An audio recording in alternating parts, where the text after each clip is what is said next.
Class 9 को बताया। Overall बतलाने के बाद में सारा चीज उन लोग जब आंसर ढूंढा बाद में 5 क्वेश्चन मैंने दिया वो पूरा का पूरा वो लोग अटेम्प्ट कर पाए। तो मेरी बातों को सुनोगी तो अच्छी तरह से समझ जाएगी, और नहीं तो तुम्हारे बदकिस्मती है। और क्या राष्ट्रकवि मैथिली शरण गुप्त इससे पूर्व आज से 20 वर्ष 25 वर्ष पहले एक सप्लीमेंट्री बुक चलता था सेवा कोर्स में, उसका नाम था पंचवटी। 2007 तक चला है आई थिंक। उसमें सप्लीमेंट्री बुक मैथिली शरण गुप्त जी द्वारा, ये राष्ट्रकवि के रूप में मैथिली शरण गुप्त जी द्वारा रचित था।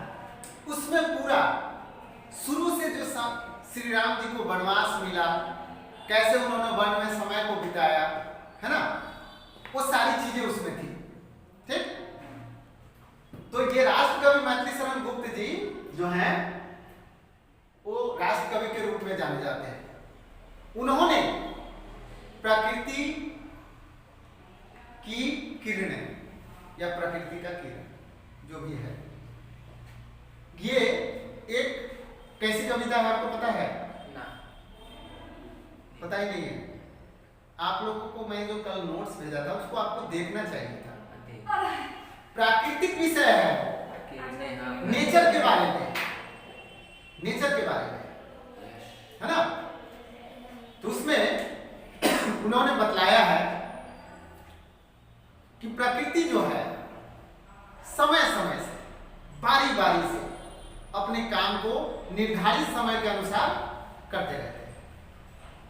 जैसे दिन में सवेरा होने पर सूरज उदित होता है, सनराइज होता है, लोग बिस्तर से उठ जाते हैं, पुजारी मंदिर में जाता है पूजा करने, विद्यार्थी बढ़िया बिस्तर लेकर के स्कूल पहुंच जाता है, किसान कांधे पे हल लेकर के अपने खेतों में पहुंच जाते हैं। यानी सूरज क्या काम करता है? सभी को अपना अपना काम बांटता है, नहीं बांटता है?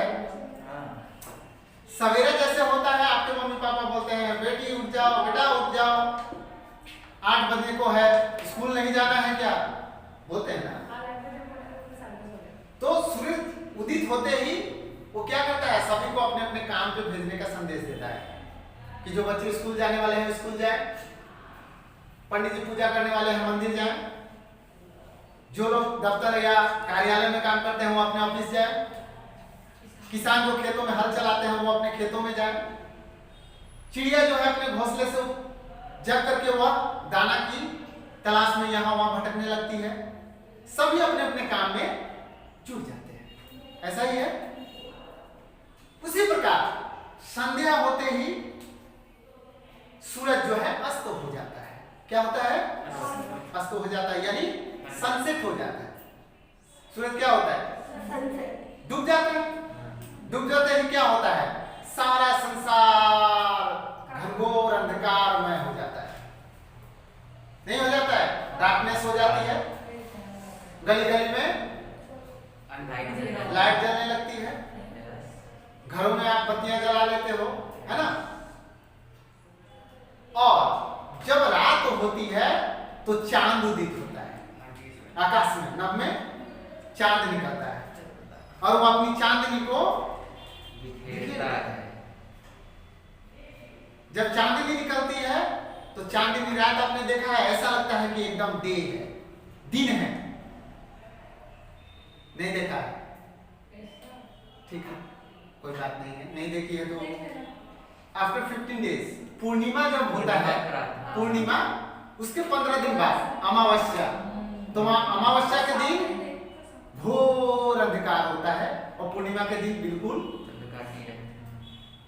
उजाला ही उजाला है। ठीक है, अब इससे ज्यादा मेरे पास में दूसरा कोई तरीका नहीं है कि आपको चांदनी रात के बारे में कैसे बतलाऊं।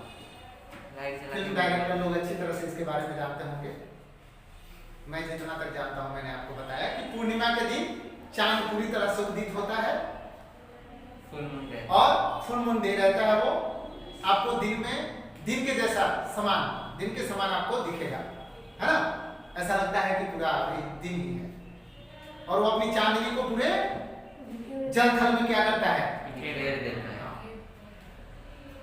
और जैसे जैसे रात बढ़ता है तो तापमान क्या होता है, घटता चला जाता है। और जब तापमान घटता है तो ओस की बूंदें जो है गिरने लगती हाँ, और आकर के पेड़ पौधों के पत्ते पे, घास के पत्तों पर जमा हो जाता है। और उसकी तुलना कवि ने मोतियों के साथ किया है। उस ओस की बूंदे को कवि ने किसके साथ तुलना किया, मोतियों के साथ।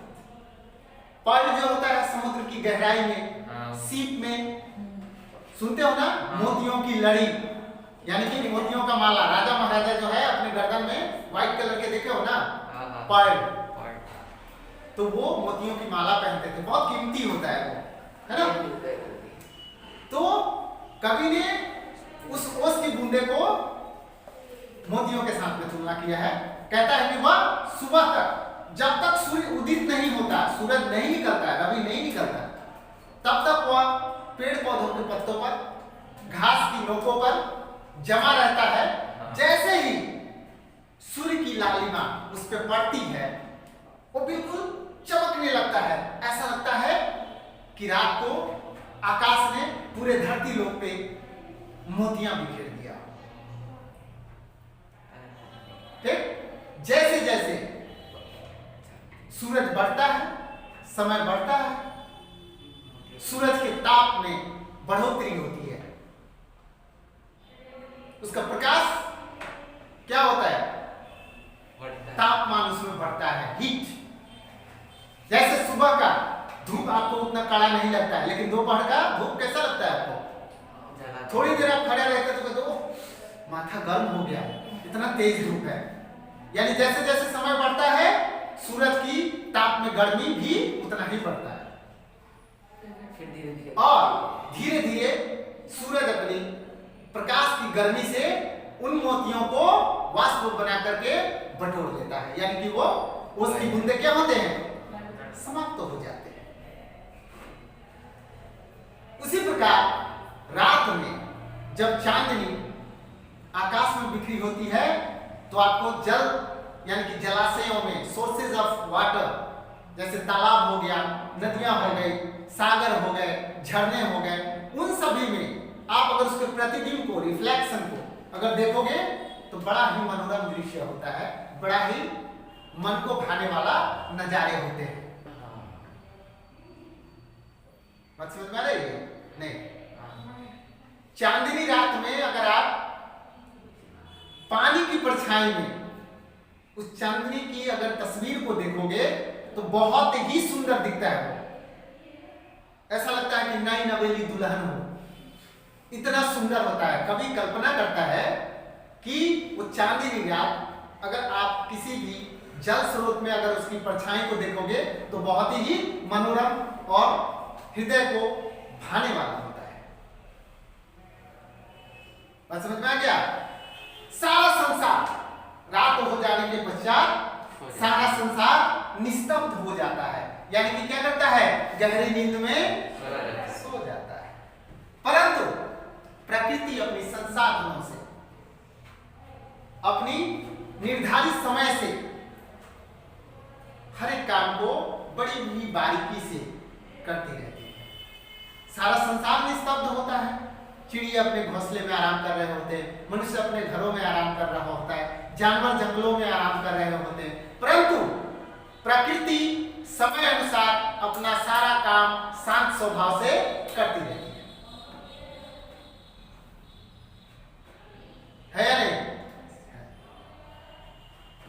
तो ये प्रकृति हमें यह संदेश देता है कि हमें बिल्कुल धरती की तरह धैर्यवान होना चाहिए। कैसा होना चाहिए? धैर्यवान।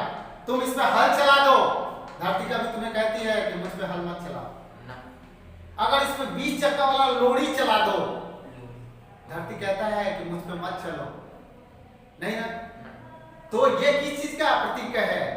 धैर्य का, तुम्हारे धीरज की, तुम्हारे में कितना सहन शक्ति है, इसका प्रतीक है। और सूरज किस चीज का प्रतीक है? समय का प्रतीक है। समय की बात है। वो बारी बारी से समय से उदित होता है, अस्त होता है। यानी कि हमें यह सीख देता है कि हमें समय के अनुसार अपने कामों को करना चाहिए। बात समझ में आया? ओवरऑल इस कविता में यही बात है।